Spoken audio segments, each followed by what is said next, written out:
আল্লাহর রাসূলকে এক নজর দেখার কারণে একটা সাহাবীর অনেক দাম। কালিমার সাথে আল্লাহর রাসূলকে পেয়েছে, ঈমানের সাথে তার দাম এত বেশি। এমন একজন আদনা সাহাবী, তাকে যদি একদিকে রেখে সকল তাবিকে ধরে যদি আরেক দিকে রাখা হয়, সাহাবীর দাম আল্লাহর কাছে সকল তাবিঈর চেয়ে বেশি হয়ে যাবে। কারণ সরাসরি আল্লাহর রাসূলকে দেখেছে। একেবারে নবীজির শেষ বিদায়ের বছরের সাহাবী যারা, তাদের অনেক দাম। যেমন নবীজির বিদায়ের বছরের সাহাবী তামিমে দারি রাদিয়াল্লাহু আনহু, নবীজিকে অল্প সময় পাইছে, নবীজির বিদায়ের বছর কালেমা পড়ে মুসলমান হয়েছে। দাম কত? সাহাবী হয়ে গেছে। আর ইবাদতের পাওয়ার কত? 2 রাকাত নামাজে এক খতম করে কোরআন শরীফ উনি পড়তো 2 রাকাত নামাজে। আর আগুনকে শাসন করত। একবার পাহাড়ের গুহার থেকে আগুন বের হইতেছে, হযরত ওমর বললেন তামিমে দারি যাও আগুনকে গুহার ভিতরে ঢুকায় দিয়ে আসো। তামিমে দারি ফায়ার সার্ভিস নিয়ে যায় নাই, খালি হাতে গেছে, যে আগুন রে থাপ্পড় দিয়ে কয় এদিকে রাসূল আছে, এদিকে আসকে, এদিকে মদিনা, এটা নবীর শহর, পিছনে যা। থাপ্পড় মারছে আগুন রে, আগুন ভয়ে পিছনে চলে গেছে। সাহাবী সব তাবি একত্রিত করলে একটা সাহাবীর মূল্য হবে না। কারণ নবীজিকে দেখছে। সাহাবীদের পরেই সবচেয়ে বেশি দামি মানুষ হলো তাবিঈ, যারা নবী না পেলেও সাহাবী পাইছে, সাহাবী দেখছে। দুনিয়ার সব তাবিঈ সব ওলি বুজুর্গ এক জায়গায় উঠাইলেও একটা তাবিঈর মূল্য হবে না, একটা হাসান বসরি মূল্য দেওয়া যাবে না। সারা দুনিয়ার সব বুজুর্গ একত্রিত করলেন, হাসান বসরি সাহাবী দেখছে। হযরত আলীর কাছ থেকে খেলাফত পাইছে, হযরত উমর নাম রাখছে, মুখের লালা বের করে উমর মুখের লালা দিয়ে তাহনিক করেছে, হাসানুল বসরির মুখে থুথু লাগায় দিয়েছে, নাম বেড়ে গেছে।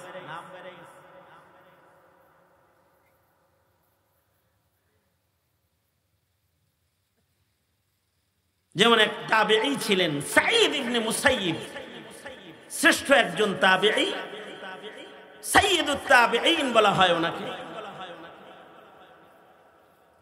সাহাবী দেখছে তো, ঈমানের শক্তি আলাদা। কিরকম ঈমান? 40 বছর লাগাতার আজানের আগে মসজিদের ভিতরে ঢুকছে। সুবহানাল্লাহ। কত বছর? 40 বছর। এদের আশ্চর্য চোখ ছিল, আশ্চর্য কান ছিল। এই সাঈদ ইবনে মুসাইয়িব মদিনায় যখন ইয়াজিদি বাহিনী আক্রমণ করলো, তখন সাঈদ ইবনে মুসাইয়িব মসজিদের ভিতরে আছে। উনি তো মসজিদ প্রেমিক। 3 দিন মদিনায় আজান হয় নাই, জামাত হয় নাই। মসজিদে নববীর আজান বন্ধ, জামাত বন্ধ। এই 3 দিন সাঈদ ইবনে মুসাইয়িব একা নামাজ পড়ছে মসজিদের ভিতরে। তাও ইকো বন্ধ করে দিতে গো। তারপরেও ইকো বন্ধ কর। তারপরেও একা একা নামাজ পড়ছেন মসজিদের ভেতরে। প্রশাসনের লোক ঢুকলে উনি পাগলের অভিনয় করতেন, মানুষ যেন মনে করে এটা অ্যাবনর্মাল। কারণ যদি উনাকেও মসজিদ থেকে বের করে দেয়, তাহলে নবীর মসজিদের নামাজ বন্ধ থাকবে। ভাব ধরছে পাগলের, টাইম মতো খালি নামাজ পড়ছে, আজান দেয় নাই। কিন্তু এত ভালো মানুষ ছিলেন তারা আল্লাহর কাছে। তিরমিজিতে আছে, নামাজের সময় হইলে সাঈদ ইবনে মুসাইয়িব বলে, নামাজের সময় হইলে মসজিদের মিনারায় আজান নাই, কিন্তু নামাজের ওয়াক্ত এসে গেলে আমি আমার কানটা রওজায়ে আতহারের দিকে দিলে আমি শুনতে পাইতাম নবীর মসজিদে নবীজি নিজে আজান দিতেছে। রওজায়ে আতহার থেকে আল্লাহর রাসূল আজান দিতেছে। আল্লাহর রাসূল রওজায়ে আতহার থেকে আজান দেয়, আর মসজিদের ভেতর থেকে নবীর আজান শুনতে পাই। মানুষ কত ভালো আর কান কত ভালো হলে নবীর আজান শুনতে পাই। আমরাও মানুষ, তারাও মানুষ। তারা মাটির নিচের আজান শুনে, আমরা মাটির উপরের মাইকের আজান শুনি না, ঠিক না? এই হলো আমাদের দাম। ধীরে ধীরে ধীরে ধীরে আমাদের মূল্য কমতেছে, কারণ আমাদের ইমানি শক্তি আর আমলি শক্তি এটা দুর্বল হইতেছে ধীরে ধীরে।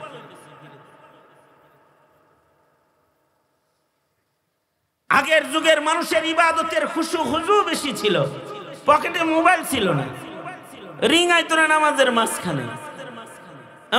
আমি এমন মুসল্লি পাইছি নামাজের মাঝখানে ফোনও ধরে কথাও কয়। হজের সফরে আছি, গলার ভিতরে মোবাইল একটা চাচার বান্দা, এটা খালি ক্রিং ক্রিং বাজতেই আছে বাজতেই আছে বাজতেই আছে। নামাজের ভিতরে, হারামের ভিতরে, মসজিদে নববীতে হে গলার ফোন ধরে কয়, হাই পরে কল করিস, নামাজে আছি তো। এই তো এই যুগের আমাদের নামাজ।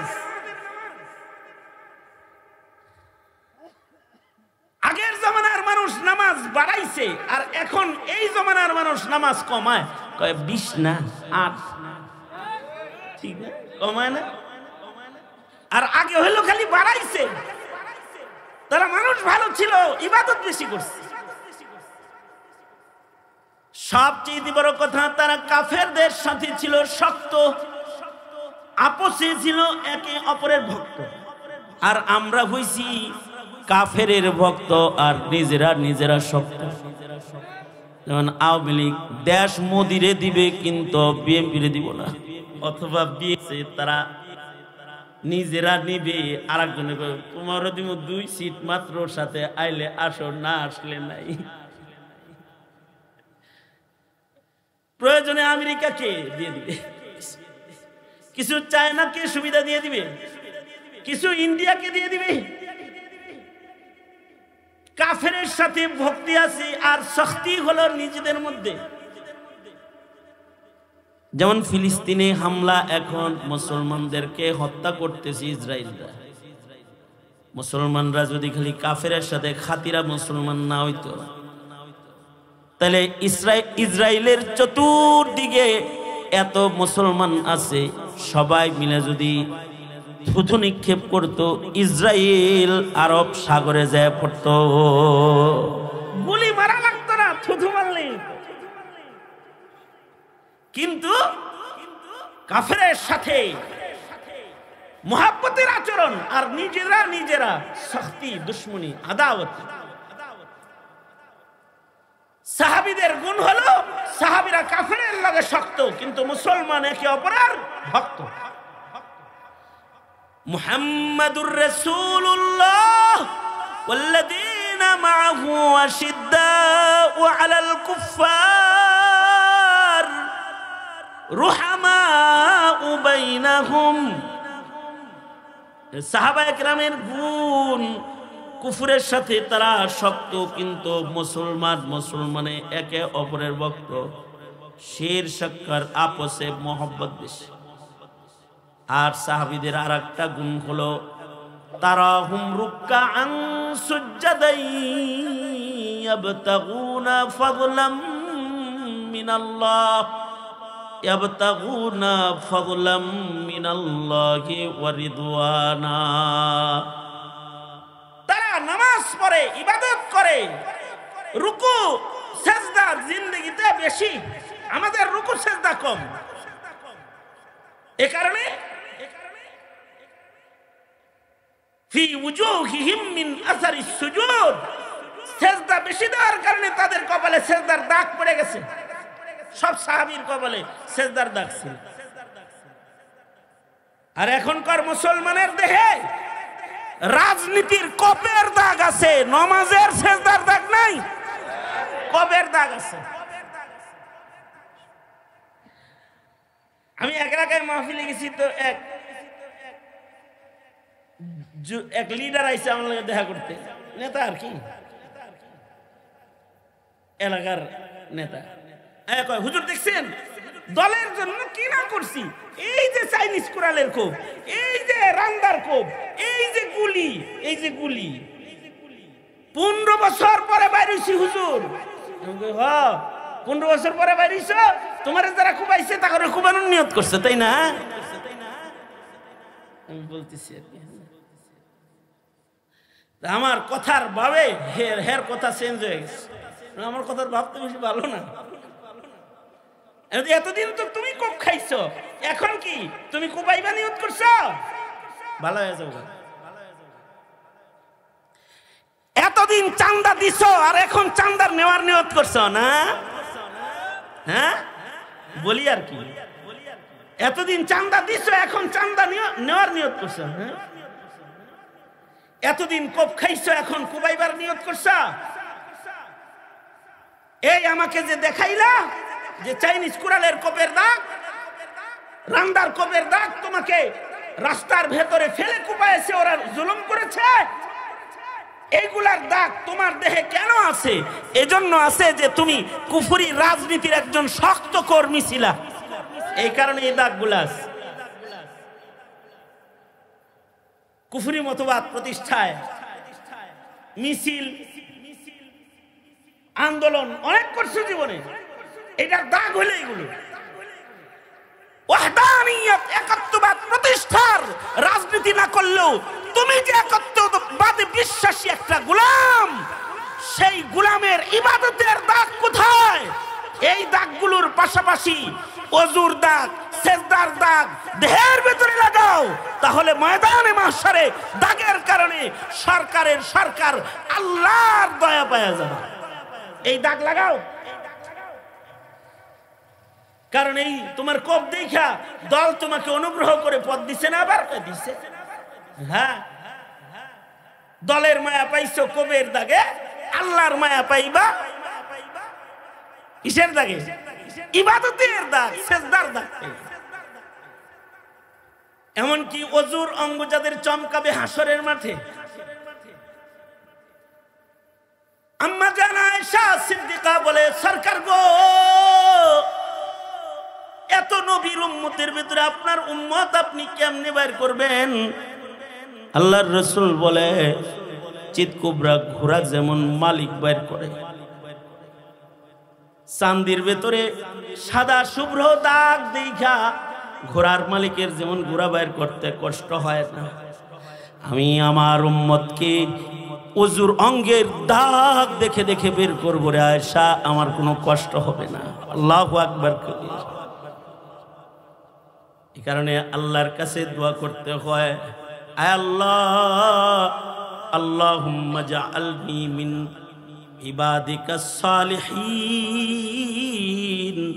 আল গুররিল মুহাজ্জালিন আল ওয়াফদিল মুতাকাব্বালিন।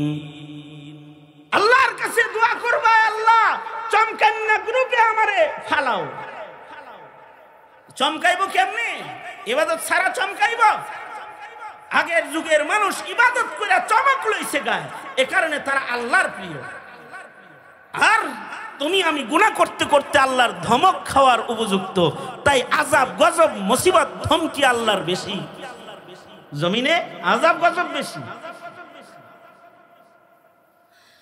সুতরাং দামি হন লাগবো, দামি হইতে নতুন যুগের ডিজিটালদের দেখা নিজের দাম বাড়াইতে পারবে না।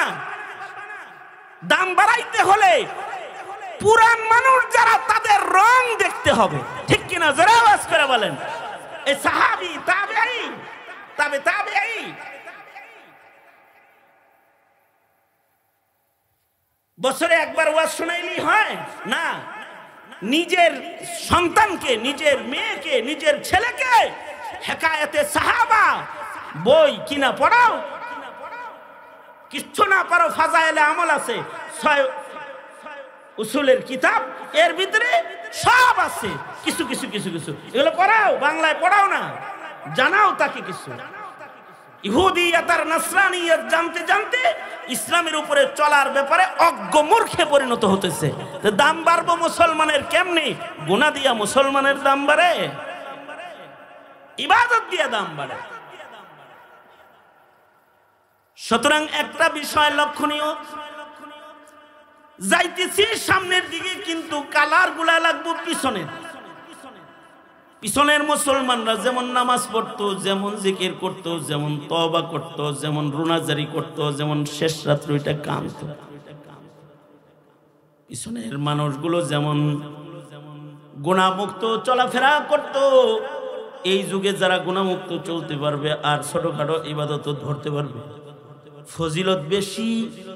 একটা সুন্নতের আমল করলে পরে আল্লাহর রাসূল বলেন, মান তামাসসাকা বি সুন্নতি ইনদা ফাসাদি উম্মতি ফালাহু আজরু শহীদ। অন্য বর্ণনায় আছে 100 শহীদ। আল্লাহর রাসূল বলেন, ফাসাদের জমানায় একটা সুন্নত মানলে গলা কাটা শহীদের সওয়াব আল্লাহ তাআলা দান করবে। সুতরাং আল্লাহর কাছে দাম বাড়াইতে ইবাদত লাগবে, ইবাদত। ইবাদত বাড়াইলাম আজকের থেকে ইনশাআল্লাহ বলেন। ওয়াজ শুনে লাভ আছে যদি ইবাদত না বাড়ে? ইনশাআল্লাহ বলেন। আর নামাজ কাজা করব না ইনশাআল্লাহ বলেন। দুনাত তোলেন, ওয়াদা করেন, বলেন ইয়া আল্লাহ ওয়াদা করিতেছি আর কখনো ইচ্ছাকৃত নামাজ কাজা করব না। চিল্লায়া বলেন ইনশাআল্লাহ, জোরে করে বলেন ইনশাআল্লাহ। বলেন ইয়া আল্লাহ কোরআন পড়ব, নিজের সন্তানকে কোরআন শিখাবো ইনশাআল্লাহ, জোরে করে বলেন ইনশাআল্লাহ। আর একটা ওয়াদা হলো, বলেন ইয়া আল্লাহ প্রতিদিন কিছু সময় জিকির করব। মনে থাকবে? 10 মিনিট করলে 10 মিনিট জিকির করবেন ডেইলি। লাভ কি হইব? কলব সাফ হয়ে যাইবে। ওই যে আল্লাহ কলব দেখে, কলবের ময়লাগুলো দূর হয়ে যাবে, আল্লাহর কাছে মাহবুবিয়ত বাড়বে। সেকেন্ড যায়, মিনিট যায়, ঘন্টা যায়, দিন যায়, একটা রাত যায়, আমরা জমানায়ে নবুয়ত থেকে দূরে যাই আর কিয়ামতের কাছাকাছি যাই। 1 ঘন্টা আগেও আমরা জমানায়ে নবুয়তের কাছাকাছি ছিলাম, এখন কিয়ামতের কাছাকাছি হয়ে গেছি। আর একটু পরে আরো কিয়ামতের কাছে চলে যাব। যত বেশি কিয়ামতের দিকে আগাইতেছি তত সমাজে মানুষ, ভালো মানুষের সংখ্যা কমতেছে। দিন যাইতেছে, মানুষগুলো কম দামি হইতেছে। অবশ্য দিন যাইতেছে, পৃথিবী উন্নত হইতেছে, আধুনিক হইতেছে, ডিজিটাল, ঠিক না? এখন ডিজিটাল না, ডিজিটাল হইতেছে, আধুনিকতা মানুষের ভেতরে বাড়তেছে। কিন্তু আধুনিক হলেও মানুষের দাম আল্লাহর কাছে কমতেছে। কারণ আল্লাহ তাআলা বান্দার আধুনিকতা দেখেন না। ইন্নাল্লাহা লা ইয়ানজুরু ইলা সুওয়ারিকুম ওয়ালাকিন ইয়ানজুরু ইলা কুলুবিকুম ওয়া আ'মালিকুম। আল্লাহ তাআলা দেখেন না কে ভালো জামা গায়ে দিছে, কে ভালো বাড়িতে আছে, সুন্দর গাড়িতে আছে, কার চেহারা কত সুন্দর, কে কত বড় ক্ষমতার চেয়ারে আছে, এগুলো আল্লাহ তাআলা তাকায়া দেখেন না। আল্লাহ তাআলা দেখেন তো বান্দার কলব, বান্দার আমল। দিন যাইতেছে মানুষের কলবি সৌন্দর্য নষ্ট হইতেছে, দিন যাইতেছে মানুষের আমলের সৌন্দর্য নষ্ট হইতেছে। মসজিদ সুন্দর হইতেছে কিন্তু মুসল্লিগুলা কমজোর হইতেছে।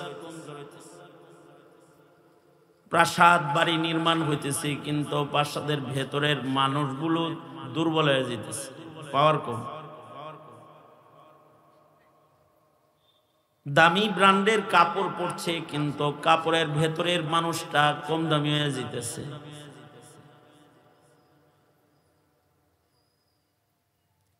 হিন্দুস্তান থেকে এক বুজুর্গ আমাদের দেশে আসছেন, আসার পরে ওনার জন্য খাবার দাবার রান্না করা হয়েছে, তরকারি সব রেডি, গরম ভাতের অপেক্ষা দস্তরখান বিছাইতে দেরি। বুজুর্গ বললেন ক্ষুধা অনেক লাগছে, দস্তরখান লাগায় দাও। মেজবান বলল হযরত ভাত রান্না করা এখনো বাকি আছে। কি রান্না করা বাকি?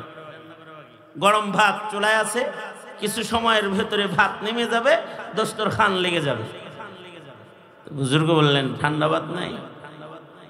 আছে। বুজুর্গ বললেন আমার ঠান্ডা ভাত পছন্দ, পান্তা ভাত পছন্দ, ভাত যত পুরান হয় আমার তত পছন্দনীয় হয়, এটা নিয়ে আসো। সবার প্রশ্ন, এই বুজুর্গের কাছে পান্তা ভাত কেন পছন্দ? জেলখানায় যখন ছিলাম আমি, জেলখানার ভেতরে পত্রিকা ঢুকে, পত্রিকা, দৈনিক পত্রিকা, কিন্তু জেলখানার কর্তৃপক্ষ পত্রিকার জরুরি খবর যা আছে সব কাইটা, যত ফালতু খবর আছে এটি দিয়া পত্রিকাটা ভিতরে ঢুকায় দেয়। মানে জরুরি কিছু, আসল কিছু ওই পত্রিকায় পাওয়া যায় না। সরকারি আইন পত্রিকা দিতে হবে তাই দেয়, কিন্তু শয়তান যারা থাকে এরা খবর যেন সব না পড়তে পারে, কামডা সাইরা তারপরে পত্রিকা ভিতরে দেয়। এই পরে কথা শোনা, তার মানে পত্রিকা এনে একটু নাই, এনে নাই, এনে নাই, এনে নাই, কাটা কাটা কেসি দিয়ে কেটে কেটে দিচ্ছে। যত আকাইন্না খবর আছে এগুলো সব আছে। তার ভেতরে বিনোদন পাতা, চিকিৎসা পাতা আছে না, কৃষি পাতা, কৃষি গবেষণার পাতা, বীজগণিতের পাতা, দাদা শিখা আছে না, ওই যে কিছু নাম দাদা শিখায় পত্রিকা, এগুলা এগুলা খুব বহাল তবিয়তে আছে, এগুলোর ভিতরে কাটে কুটে নেই কিছু। তো ওখানে একবার দেখি, ওখানে লিখছে একটা আর্টিকেল, এটা শিরোনাম হলো ফজিলতুল পান্তা ভাত, বাংলায় লেখা পান্তা ভাতের উপকারিতা। কি লেখা?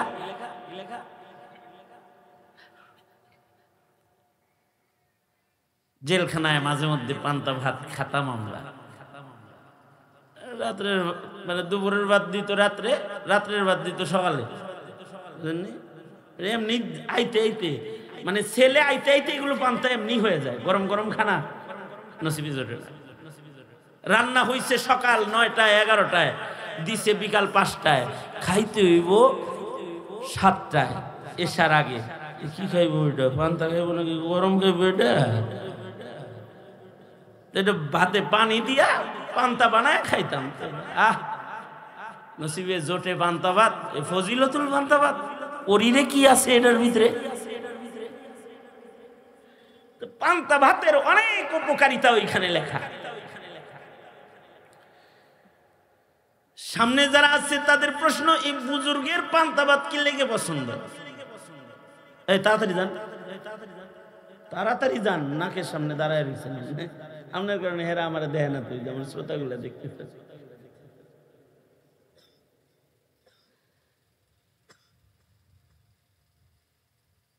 ওনার কাছে পান্তা ভাত কেন পছন্দ এটা জিজ্ঞাসা হয়েছে, উনি আশ্চর্য একটা জবাব দিয়েছে যা অনেককে ভাবায়েছে।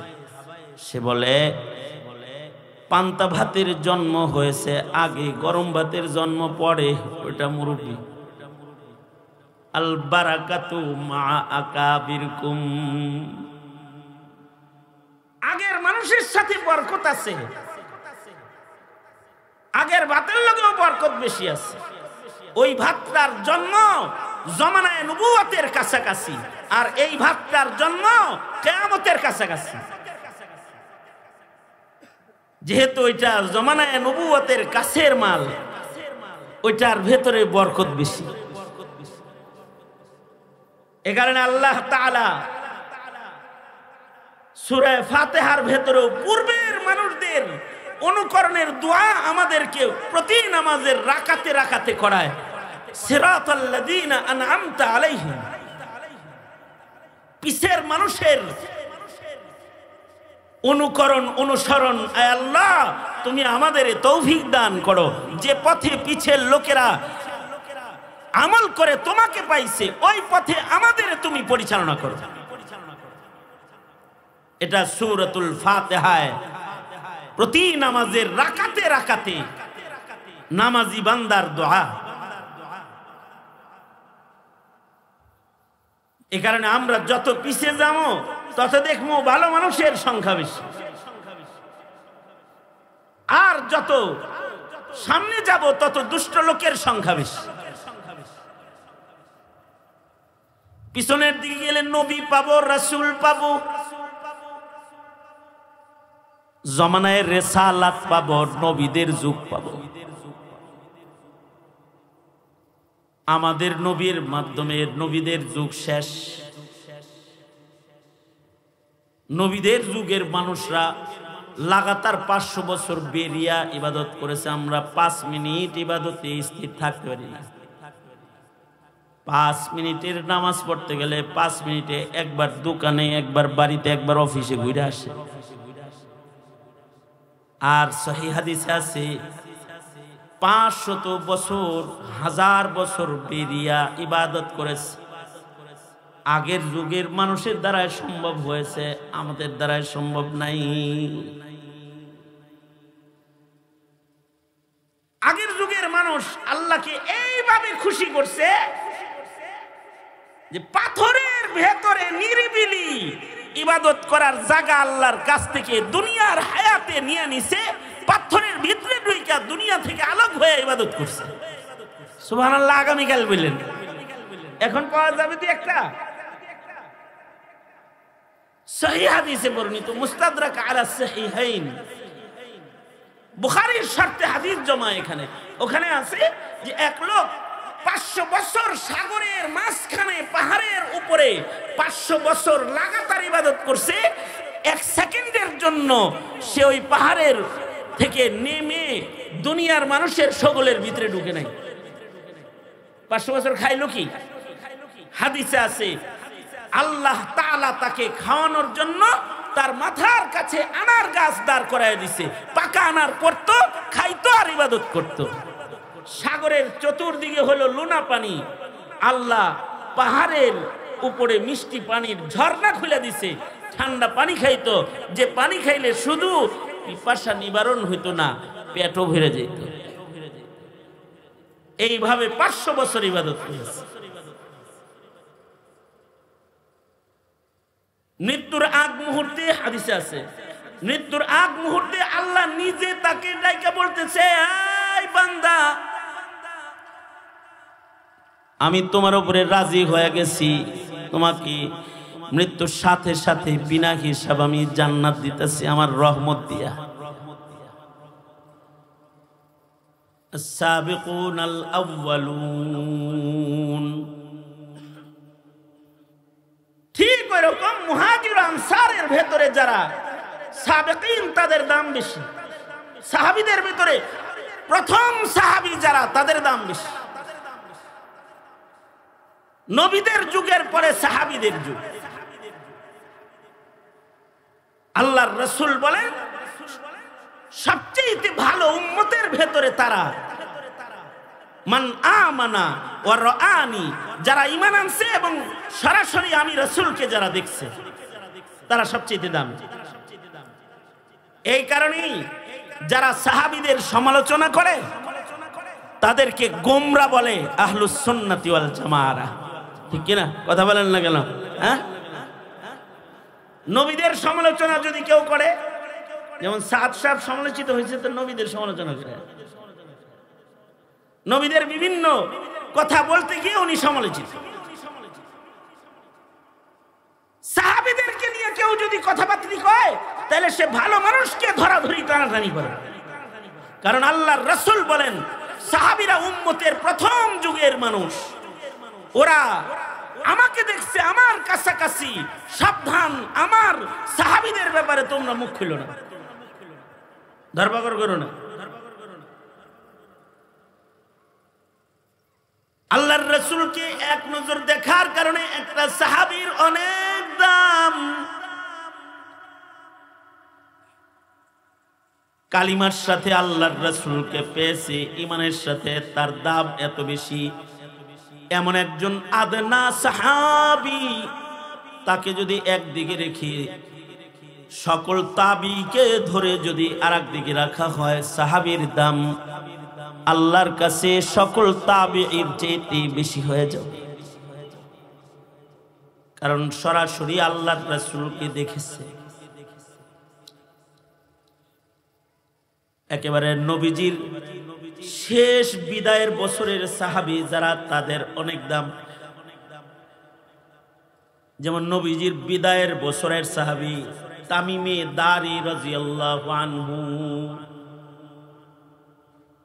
নবীজিকে অল্প সময় পাইছে, নবীজির বিদায়ের বছর কালেমা পড়ে মুসলমান হয়েছে। দাম কত? সাহাবী হয়ে গেছে। আর ইবাদতের পাওয়ার কত? 2 রাকাত নামাজে এক খতম করে কোরআন শরীফ উনি পড়তো 2 রাকাত নামাজে। আর আগুনকে শাসন করত। একবার পাহাড়ের গুহার থেকে আগুন বের হইতেছে, হযরত ওমর বললেন, তামিমে দারি যাও আগুনকে গুহার ভিতরে ঢুকায় দিয়ে আসো। তামিমে দারি ফায়ার সার্ভিস নিয়ে যায় নাই, খালি হাতে গেছে, যে আগুন রে থাপ্পড় দিয়ে কয়, এদিকে রাসূল আছে, এদিকে আহসকে, এদিকে মদিনা, এটা নবীর শহর, পিছনে যা। থাপ্পড় মারছে আগুন রে, আগুন ভয়ে পিছনে চলে গেছে। সাহাবী, সব তাবী একত্রিত করলে একটা সাহাবীর মূল্য হবে না। কারণ নবীজিকে দেখছে। সাহাবীদের পরেই সবচেয়ে বেশি দামি মানুষ হলো তাবেঈ, যারা নবী না পেলেও সাহাবী পাইছে, সাহাবী দেখছে। দুনিয়ার সব তাবেঈ, সব ওলি বুজুর্গ এক জায়গায় উঠাইলেও একটা তাবেঈর মূল্য হবে না, একটা হাসান বসরি মূল্য দেওয়া যাবে না। সারা দুনিয়ার সব বুজুর্গ একত্রিত করলেন, হাসান বসরি সাহাবী দেখছে। হযরত আলীর কাছ থেকে খেলাফত পাইছে, হযরত উমর নাম রাখছে, মুখের লালা বাইর করে উমর মুখের লালা দিয়ে তাহনিক করেছে, হাসানুল বসরির মুখে থুথু লাগায় দিয়েছে, নাম বেড়ে গেছে।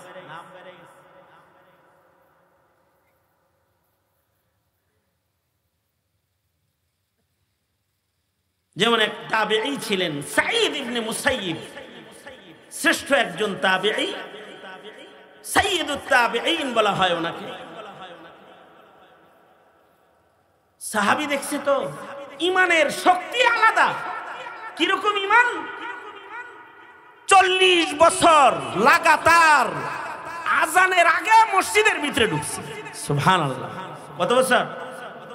40 বছর। এদের আশ্চর্য চোখ ছিল, আশ্চর্য কান ছিল। এই সাঈদ ইবনে মুসাইয়িব মদিনায় যখন ইয়াজিদি বাহিনী আক্রমণ করলো, তখন সাঈদ ইবনে মুসাইয়িব মসজিদের ভিতরে আছে। উনি তো মসজিদ প্রেমী। 3 দিন মদিনায় আজান হয় নাই, জামাত হয় নাই। মসজিদে নববীর আজান বন্ধ, জামাত বন্ধ। এই 3 দিন সাঈদ ইবনে মুসাইয়িব একা নামাজ পড়ছে মসজিদের ভিতরে। তাও ইকো বন্ধ করে দিতে গো। তারপরেও ইকো বন্ধ কর। তারপরেও একা একা নামাজ পড়ছেন মসজিদের ভেতরে। প্রশাসনের লোক ঢুকলে উনি পাগলের অভিনয় করতেন, মানুষ যেন মনে করে এটা অ্যাবনর্মাল। কারণ যদি উনাকেও মসজিদ থেকে বের করে দেয়, তাহলে নবীর মসজিদের নামাজ বন্ধ থাকবে। ভাব ধরছে পাগলের, টাইম মতো খালি নামাজ পড়ছে, আজান দেয় নাই। কিন্তু এত ভালো মানুষ ছিলেন তারা আল্লাহর কাছে। তিরমিজিতে আছে, নামাজের সময় হইলে সাঈদ ইবনে মুসাইয়িব বলে, নামাজের সময় হইলে মসজিদের মিনারায় আজান নাই, কিন্তু নামাজের ওয়াক্ত এসে গেলে আমি আমার কানটা রওজায়ে আতহারের দিকে দিলে আমি শুনতে পাইতাম নবীর মসজিদে নবীজি নিজে আজান দিতেছে। রওজায়ে আতহার থেকে আল্লাহর রাসূল আজান দিতেছে। আল্লাহর রাসূল রওজায়ে আতহার থেকে আজান দেয়, আর মসজিদের ভেতর থেকে নবীর আজান শুনতে পাই। মানুষ কত ভালো আর কান কত ভালো হলে নবীর আজান শুনতে পাই। আমরাও মানুষ, তারাও মানুষ। তারা মাটির নিচের আজান শুনে, আমরা মাটির উপরের মাইকের আজান শুনি না, ঠিক না? এই হলো আমাদের দাম। ধীরে ধীরে ধীরে ধীরে আমাদের মূল্য কমতেছে, কারণ আমাদের ইমানি শক্তি আর আমলি শক্তি এটা দুর্বল হইতেছে ধীরে ধীরে।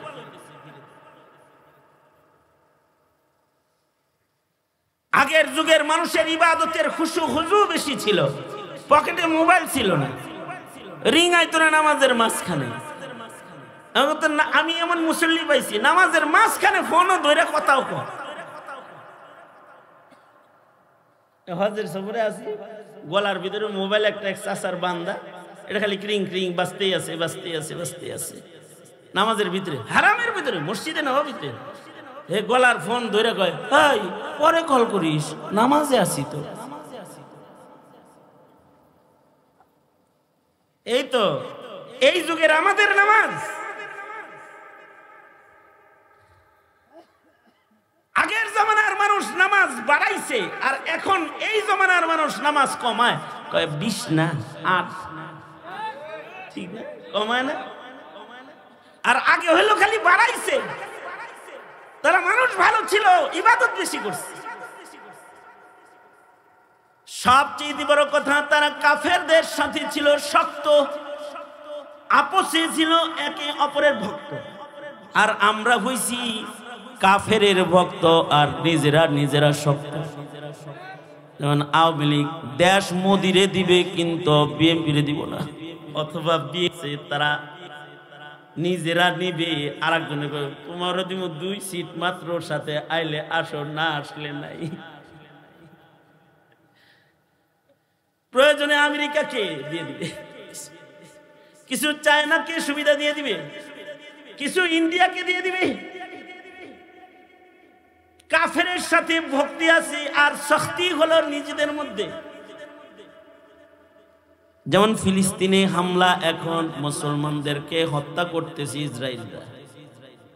মুসলমানরা যদি খালি কাফেরের সাথে খাতিরা মুসলমান না হইতো, তাহলে ইসরায়েলের চতুর্দিকে এত মুসলমান আছে, সবাই মিলে যদি থুথু নিক্ষেপ করতো, ইসরায়েল আরব সাগরে যায় পড়তো, গুলি মারা লাগতো না, থুথু মারলে। কিন্তু কাফেরের সাথে মুহাব্বতের আচরণ আর নিজেরা নিজেরা শক্তি, দুশ্মনী, আদাওয়াত। সাহাবীদের গুণ হলো সাহাবীরা কাফেরের লগে শক্ত, কিন্তু মুসলমান একে অপরের ভক্ত। মুহাম্মাদুর রাসূলুল্লাহ ওয়াল্লাযীনা মাআহু আশিদ্দাউ আলাল কুফফার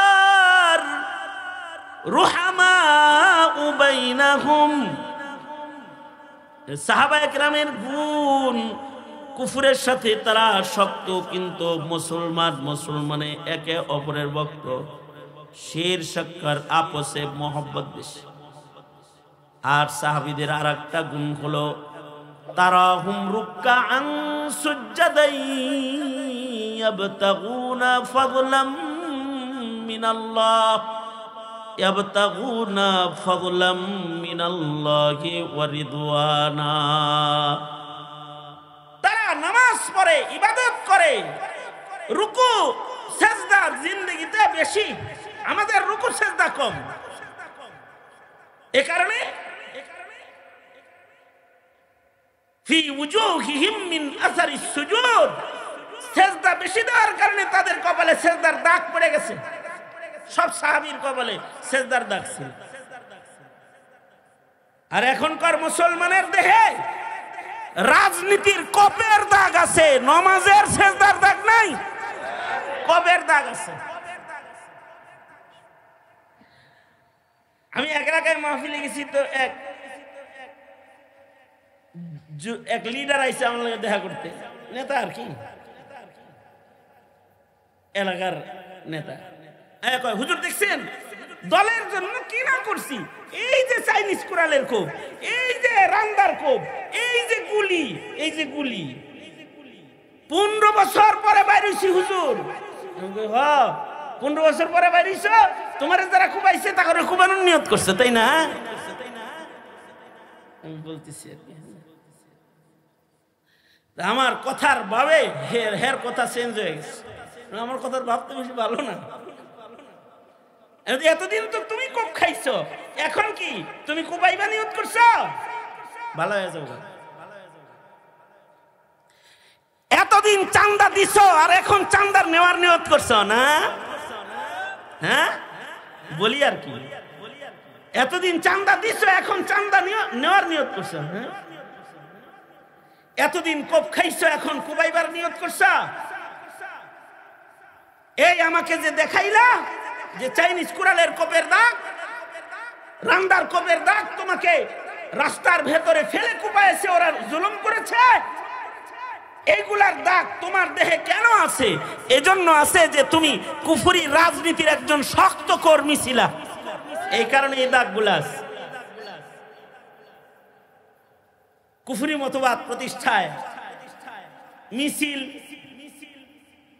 আন্দোলন অনেক করছে জীবনে, এটার দাগ হলে এগুলো। ওয়াহদানিয়ত, একত্ববাদ প্রতিষ্ঠার রাজনীতি না করলেও তুমি যে একত্ববাদে বিশ্বাসী একটা গোলাম, সেই গোলামের ইবাদতের দাগ কোথায়? এই দাগগুলোর পাশাপাশি ওযুর দাগ, সেজদার দাগ দেহের ভিতরে লাগাও, তাহলে ময়দানে মাহশারে দাগের কারণে সরকার আল্লাহর দয়া পাওয়া যাবে। এই দাগ লাগাও, কারণ এই তোমার কোপ দেখা দল তোমাকে অনুগ্রহ করে পদ দিছে না, আবার দিছে। হ্যাঁ দলের মায়া পাইছো কোপের দাগে, আল্লাহর মায়া পাইবা কিসের দাগে? ইবাদতের দাগ, সেজদার দাগ।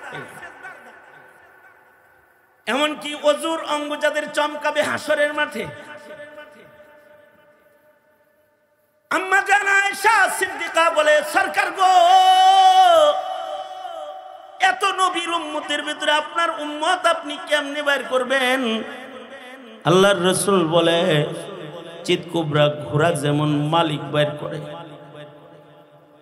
চান্দির ভেতরে সাদা শুভ্র দাগ দেখা ঘোড়ার মালিকের যেমন ঘোড়া বের করতে কষ্ট হয় না, আমি আমার উম্মতকে ওযুর অঙ্গের দাগ দেখে দেখে বের করবো রে আয়েশা, আমার কোনো কষ্ট হবে না। আল্লাহু আকবার। এই কারণে আল্লাহর কাছে দোয়া করতে হয়, আয় আল্লাহ, আল্লাহুম্মা জাআলনি মিন ইবাদিকাস সালিহিন আল গুররিল মুহাজ্জালিন আল ওয়াফদিল মুতাকাব্বালিন। আল্লাহর কাছে দোয়া করবা, আল্লাহ চমকান না গ্রুপে আমারে ফালাও। চমকাইবো কেমনে? ইবাদত ছাড়া চমকাইব? আগের যুগের মানুষ ইবাদত করে চমক লইছে গায়, এ কারণে তারা আল্লাহর প্রিয়। আর তুমি আমি গুনাহ করতে করতে আল্লাহর ধমক খাওয়ার উপযুক্ত, তাই আযাব গজব মুসিবত ধমকি আল্লাহর বেশি, জমিনে আযাব গজব বেশি। সুতরাং দামি হন লাগবো, দামি হইতে নতুন যুগের ডিজিটালদের দেখা নিজের দাম বাড়াইতে পারবে না। দাম বাড়াইতে হলে পুরান মানুষ যারা তাদের রং দেখতে হবে, ঠিক কিনা? যারা আওয়াজ করে বলেন। এই সাহাবী, তাবেঈ, তাবেঈ বছরে একবার ওয়াজ শোনাইলি হয় না। নিজের সন্তানকে, নিজের মেয়েকে, নিজের ছেলেকে হেকায়েতে সাহাবা বই কিনা পড়াও। কিচ্ছু না পারো, ফাজাইলে আমল আছে, 6 উসুলের কিতাব, এর ভিতরে সব আছে। কিছু কিছু কিছু কিছু এগুলো পড়াও, বাংলায় পড়াও না, জানাও তাকে কিছু। ইহুদিয়াত আর নাসরানিয়াত জানতে জানতে ইসলামের উপরে চলার ব্যাপারে অজ্ঞ মূর্খে পরিণত হতেছে। দাম বাড়বো মুসলমানের কেমনি? গুনাহ দিয়া মুসলমানের দাম বাড়ে? ইবাদত দিয়া দাম বাড়ে। সুতরাং একটা বিষয় লক্ষণীয়, যাইতেছি সামনের দিকে কিন্তু কালার গুলা লাগবো পিছনের। পিছনের মুসলমানরা যেমন নামাজ পড়তো, যেমন জিকির করতো, যেমন তওবা করতো, যেমন রুনাজারি করতো, যেমন শেষ রাত্রে ওইটা কাঁদতো, পিছনের মানুষগুলো যেমন গুনাহমুক্ত চলাফেরা করতো, এই যুগে যারা গুনাহমুক্ত চলতে পারবে আর ছোটখাটো ইবাদত ধরতে পারবে, ফজিলত বেশি। একটা সুন্নতের আমল করলে পরে আল্লাহর রাসূল বলেন, মান তামাসসাকা বি সুন্নতি ইনদা ফাসাদি উম্মতি ফালাহু আজরু শহীদ। অন্য বর্ণনায় আছে 100 শহীদ। আল্লাহর রাসূল বলেন, ফাসাদের জমানায় একটা সুন্নত মানলে গলা কাটা শহীদের সওয়াব আল্লাহ তাআলা দান করবে। সুতরাং আল্লাহর কাছে দাম বাড়াইতে ইবাদত লাগবে। ইবাদত বাড়াইলাম আজকের থেকে ইনশাআল্লাহ। বলেন ওয়াজ শুনে লাভ আছে যদি ইবাদত না বাড়ে? ইনশাআল্লাহ বলেন। আর নামাজ কাজা করব না ইনশাআল্লাহ বলেন। দোনাত তোলেন, ওয়াদা করেন, বলেন ইয়া আল্লাহ ওয়াদা করিতেছি আর কখনো ইচ্ছাকৃত নামাজ কাজা করব না। চিল্লায় বলেন ইনশাআল্লাহ, জোরে করে বলেন ইনশাআল্লাহ। বলেন ইয়া আল্লাহ কোরআন পড়ব, নিজের সন্তানকে কোরআন শিখাবো ইনশাআল্লাহ, জোরে করে বলেন ইনশাআল্লাহ। আর একটা ওয়াদা হলো, বলেন ইয়া আল্লাহ প্রতিদিন কিছু সময় জিকির করব। মনে থাকবে? 10 মিনিট করলে 10 মিনিট জিকির করবেন দিল্লি, লাভ কি হইব? কলব সাফ হয়ে যাইব। ওই যে আল্লাহ কলব দেখে, কলবের ময়লাগুলো দূর হয়ে যাবে, আল্লাহর কাছে মাহবুবিয়ত বাড়বে।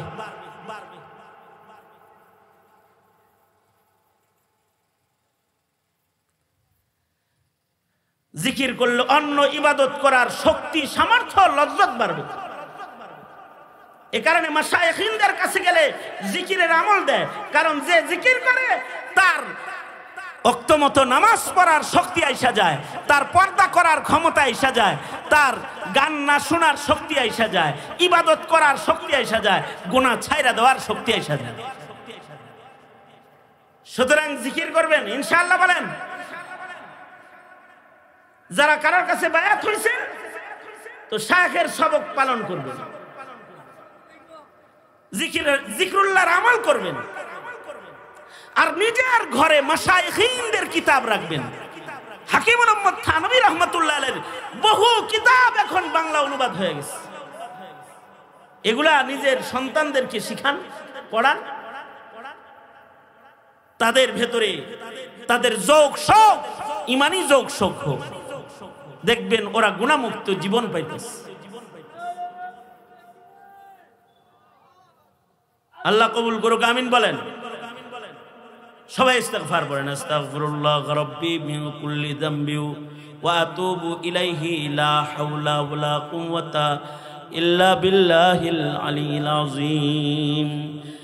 গুরুত্বপূর্ণ কথা যখন শুরু হয় তখন দেখবেন ইবলিস শয়তান ভালো মানুষগুলোরে বাইর করে নিয়ে কিছু পাগল ছাগল ভিতরে ঢুকায় দেয়।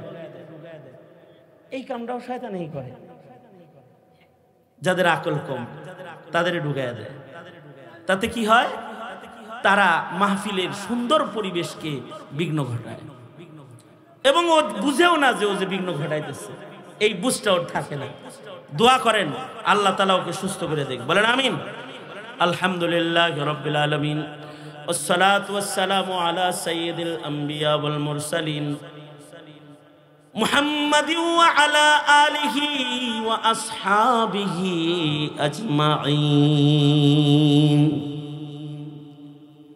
ربنا آتنا في الدنيا حسنة وفي الآخرة حسنة وقنا عذاب النار.